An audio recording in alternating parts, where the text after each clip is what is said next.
ایک بار کچھ صحابہ نے عرض کی کہ یا رسول اللہ صلی اللہ علیہ وآلہ وسلم، اگر والدین دنیا سے چلے جائیں تو کیا ان کے پیچھے بھی خیر کی جا سکتی ہے؟ تو میرے کریم آقا نے 5 باتیں بتائی، 5 باتیں۔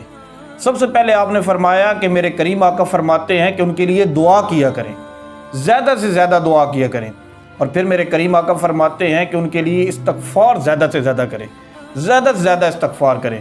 اور پھر میرے کریم آقا فرماتے ہیں کہ اگر انہوں نے کسی سے وعدہ کیا ہے تو اس وعدے کو پورا کیا جائے۔ اور پھر میرے کریم آقا فرماتے ہیں کہ اگر ہو سکے تو، میرے کریم آقا فرماتے ہیں اگر ہو سکے تو ان کی طرف سے کوئی صلح رحمی کر لی جائے، ان کی طرف سے صلح رحمی کی جائے۔ اور پھر آخری بات میرے کریم آقا فرماتے ہیں کہ اپنے والد کے دوستوں کی تعظیم کیا کرو۔ اگر آپ اپنے والد کی خیر کرنا چاہتے ہیں تو پھر اپنے چاچاؤں کے ساتھ، اپنی پھپھیوں کے ساتھ اچھا سلوک کریں، اور اگر اپنے ماں کے ساتھ صلح رحمی کرنا چاہتے ہیں تو پھر اپنے ماموؤں کے ساتھ، اپنی ماسیوں کے ساتھ، خلاؤں کے ساتھ جو ہے وہ ان کے